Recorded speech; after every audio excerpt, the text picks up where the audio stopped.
Hello, आपका स्वागत है pkkavi.com में। आज टॉपिक है क्लास 12 बिजनेस स्टडी के बारे में। बिजनेस स्टडी लास्ट क्लास में पढ़ा था बिजनेस सपोर्ट सर्विस में इंश्योरेंस। आज अगला टॉपिक है बिजनेस सपोर्ट सर्विस में ट्रांसपोर्टेशन। तो आज पढ़ेंगे ट्रांसपोर्टेशन के बारे में। आओ पढ़ते हैं।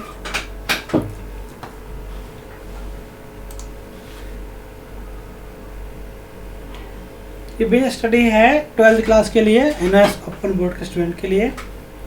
टॉपिक है आज का ट्रांसपोर्टेशन। पढ़ते हैं। Meaning the process of carrying goods, the process of carrying goods and passengers, the process of carrying goods and passengers from one place to another, from one place to another called transportation. समझते हैं। वो process जहाँ से हम carry करते हैं goods या passenger को एक जगह से दूसरी जगह, उसे हम कहते हैं ट्रांसपोर्टेशन। ऐसा प्रोसेस जिसमें गुड्स या पैसेंजर को एक जगह से ले जाकर दूसरी जगह हम पहुंचाते हैं, उसको हम ट्रांसपोर्टेशन कहते हैं। ट्रांसपोर्टेशन जो मोड है वो चाहे तो हम रेलवे से ले जा सकते हैं, बस से ले जा सकते हैं, by road, railway, by water, by air, कैसे भी ले जाएं। वो सब तक क्या है कि हम गुड्स या पैसेंजर को एक जगह से लेकर from one place to another place, एक जगह से लेकर दूसरी जगह पहुंचाएं, उसको ही हम कहते हैं ट्रांसपोर्टेशन। उसी वर्ड को हम क्या कहते हैं? ट्रांसपोर्टेशन। अब देखते हैं इंपॉर्टेंस ऑफ ट्रांसपोर्टेशन। पहला, transporters play a very important role in distribution of goods both within a country and across the border. हमें पता है कोई भी बिजनेस हो वो बिना ट्रांसपोर्टेशन के अधूरा है। कुछ भी प्रोडक्ट हो, सर्विस हो या हम हो, एक जगह दूसरी जगह जाना चाहें तो कैसे जाएंगे, जिसके लिए हमें ट्रांसपोर्टेशन की ज़रूरत पड़ती है। तो कह transportation plays a very important role in distribution of goods, within country and across the border, मतलब आउट ऑफ कंट्री। हम कंट्री या कंट्री से बाहर जो ट्रांसपोर्टेशन है बहुत इंपॉर्टेंट रोल प्ले करता है। दूसरा, transportation helps in bringing about stable and uniform price in different market as traders are able to adjust the supply of goods and at different places according the changing demand. क्या कह रहे हैं? Transports help in bringing about stable और uniform, एक रूपता समान रूप price बनाए रखता है ट्रांसपोर्ट, क्योंकि वो डिमांड और सप्लाई, जो ट्रेडर होते हैं वो डिमांड और supply according to situation change होता है। तीसरा क्या है? Consumers have the benefits of getting goods at their doorstep and have a wide choice of goods at competitive price। इसमें कंज्यूमर को फ़ायदा होता है। कंज्यूमर भी चेक कर लेता है भाई कि किस मेथड से हमें कोरियर चार्ज महंगा पड़ेगा, सस्ता पड़ेगा, या किस मोड से हम मंगाए अपने पास प्रोडक्ट या सर्विस जिससे हमें सस्ता पड़े, और ये आपको कंज्यूमर के घर तक पहुंचता है। Consumers have the benefits of getting goods at their doorstep and have wide choice of the goods at competitive price। उसके बाद चॉइस होता है, क्योंकि प्राइस इसका competitive होते हैं, तो जिसमें सस्ता प्राइस है, जिसमें कम पैसे लग रहे हैं, वो आप चुन सकते हो, वो मोड चुन सकते हैं। फोर्थ क्या है? It ensures continuous supply of raw material to the industry। Transporters के चलते हम जो रॉ मटेरियल है इंडस्ट्री को कंटिन्यू सप्लाई कर सकते हैं। It contribute to growth of largest scale industry by facilitating the inflow of material and outflow of finished goods. हाँ, ट्रांसपोर्ट फैसिलिटी से ही जो मटेरियल चाहिए इंडस्ट्री को वो इनफ्लो प्राप्त कर सकते हैं, और जब माल बन जाता है, जो प्रोडक्ट बन जाता है, उसको हम बेचने के लिए दूसरी जगह ले जा सकते हैं। हम जानते हैं कि बिना ट्रांसपोर्टेशन के गुड्स या पैसेंजर को एक जगह दूसरी जगह ले नहीं जा सकते। और एक बिजनेस के लिए ट्रांसपोर्टेशन बहुत इम्पोर्टेंट होता है, क्योंकि हम जानते हैं कि हमारा जो कंपनी है, मैन्युफैक्चरिंग यूनिट कहीं और होता है, सप्लाई यूनिट कहीं और होता है। जहाँ मैन्युफैक्चर होता है वहाँ से माल नहीं बेचते, बल्कि कहीं दूसरी जगह ले जा के वहाँ से माल बेचते हैं।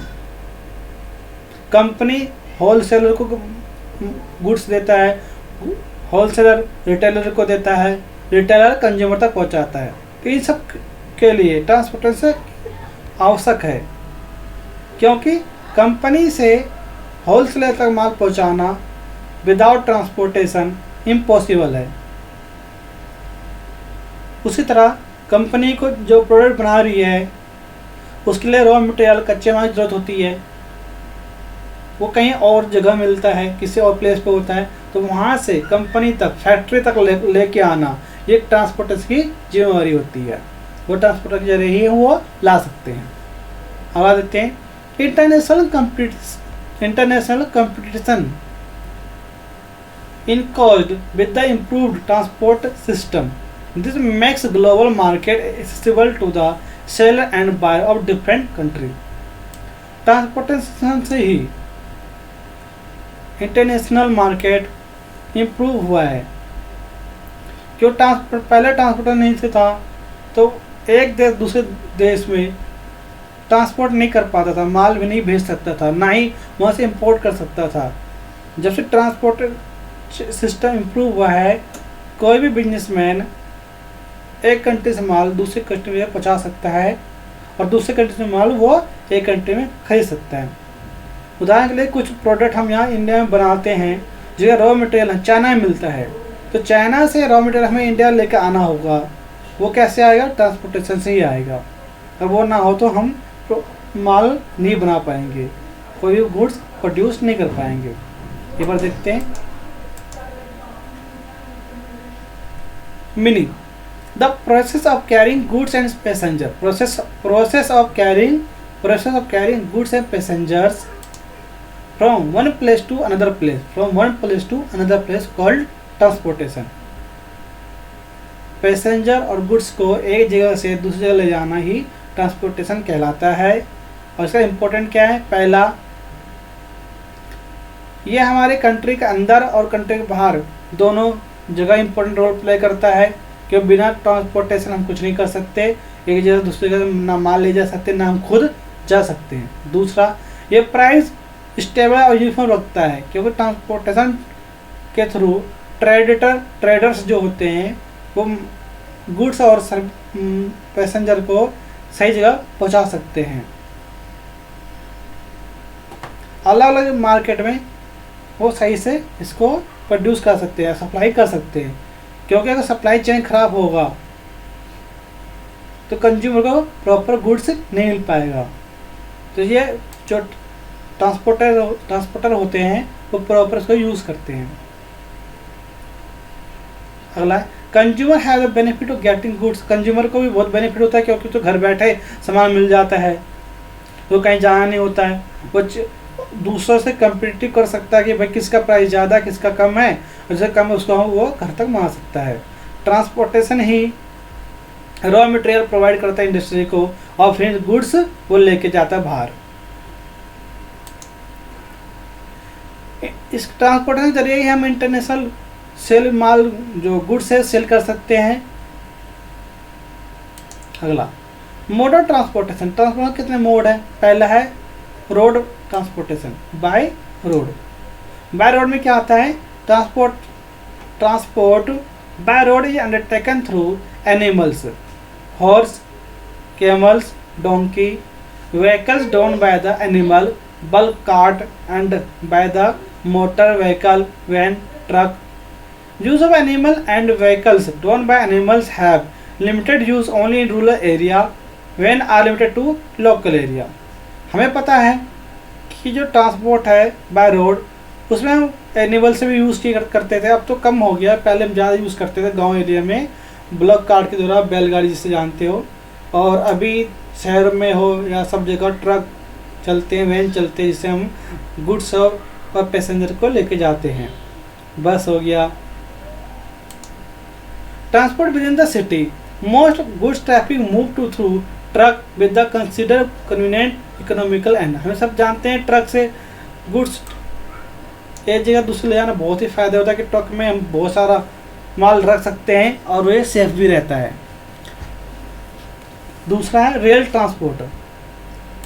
Rail transport refers to movement of passengers and goods by train which are on railway tracks laid for the purpose. हमें पता है ये रेल ट्रांसपोर्ट क्या होते हैं, जिसमें रेल के द्वारा, ट्रेन के द्वारा पैसेंजर और गुड्स को एक जगह से दूसरे ले जाते हैं और इसके लिए उन्होंने खुद की पटरी बिछाई होती है। In terms of carrying capacity over long distance rail transport is economical and safe. हमें पता है कि अगर हमें गुड्स को एक जगह से दूसरी जगह ले जाना है जो कि लॉन्ग जर्नी है, दूर है, तो बाय रेल सबसे अच्छा माना जाता है और ये सस्ता भी होता है। In India railway are owned by the government of India and most commonly used mode of goods transport. हमें पता है कि इंडिया में जो रेलवे है वो हमारी इंडियन गवर्नमेंट करती है, उनके द्वारा चलाई जाती है और ये सबसे ज़्यादा अच्छा मोड माना जाता है ट्रांसपोर्ट का। तीसरा होता है वाटर ट्रांसपोर्ट। वाटर ट्रांसपोर्ट मतलब क्या होता है? Water transport refer to movement of goods and passengers on waterways by using various means like boats, steamers, launches, ships. This movement may take place inside the country or from one country to another.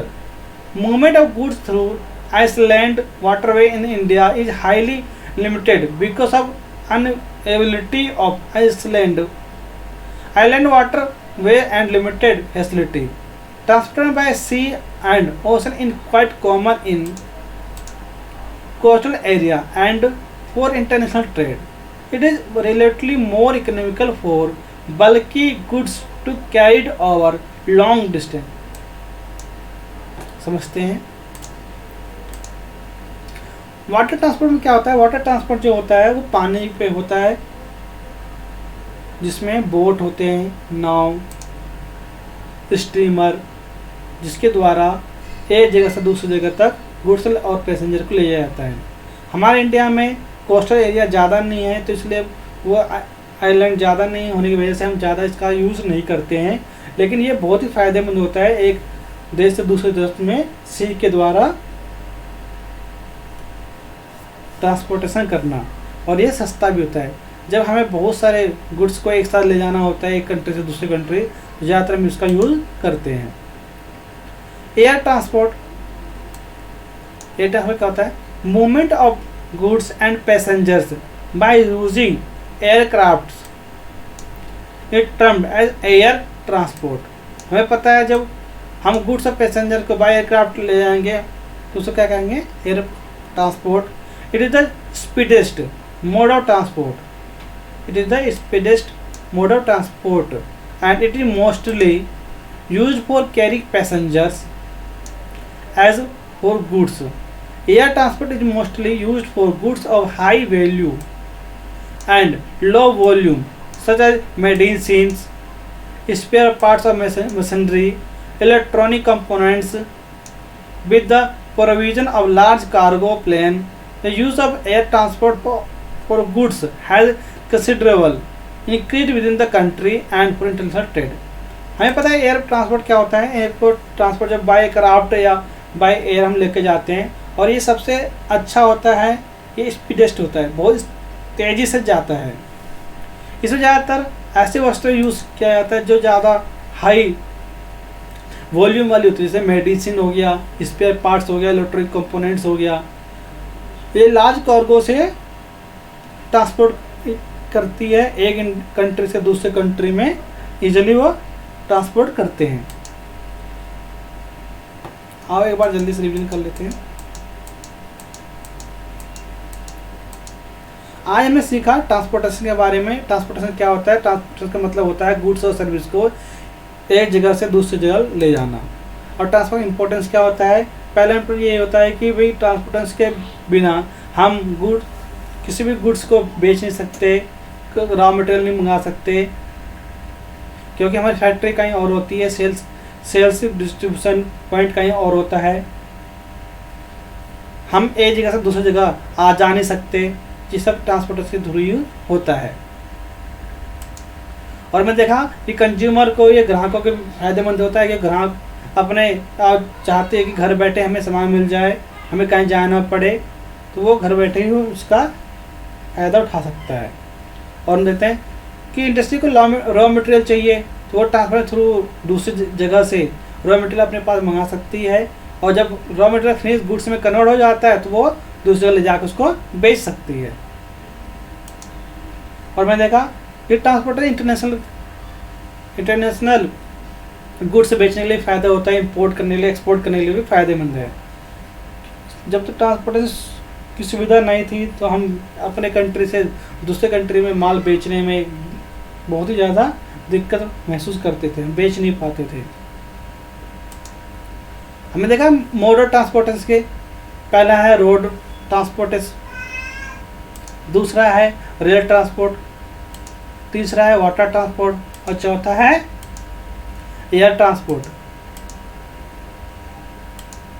Road transport जो होते हैं, जब हम goods और passenger को by road एक जगह से दूसरी जगह ले जाते हैं, वो रोड ट्रांसपोर्ट में आता है।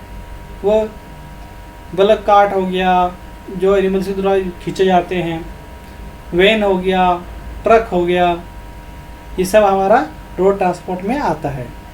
दूसरा है rail transport. Rail transport bye railway होता है, और रेलवे जो ट्रैक्स बिछे होते हैं उसके पर यूज़ होता है, और ये ज़्यादातर दूर के डिस्टेंस में के लिए फ़ायदेमंद होता है। और रोड ट्रांसपोर्ट बाय एक सिटी के अंदर या कम लोकल डिस्टेंस के लिए, मतलब कम डिस्टेंस के लिए फ़ायदेमंद होता है। और रेल ट्रांसपोर्ट दूर के डिस्टेंस के लिए फ़ायदेमंद होता है, और इसमें हैवी सामान भी ले जा सकते हैं इसके अंदर।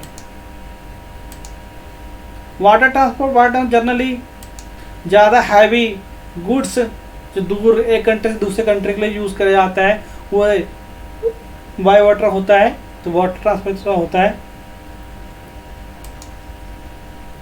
और वाटर ट्रांसपोर्ट में बिल्कुल बल्कि और हैवी गुड्स को एक जगह से दूसरी जगह ले जा सकते हैं, और लॉन्ग डिस्टेंस का होना चाहिए, जो शॉर्ट डिस्टेंस के लिए ज़्यादा फायदेमंद नहीं होता। एयर ट्रांसपोर्ट ज़्यादा फायदेमंद होता है, बाय एयर लेके जाते हैं, और ये बहुत तेज़ी से जाता है। और ज़्यादा फायदेमंद ये होता है ऐसी वस्तुएं जो हाई वैल्यू वाली होती है, मेडिसिन,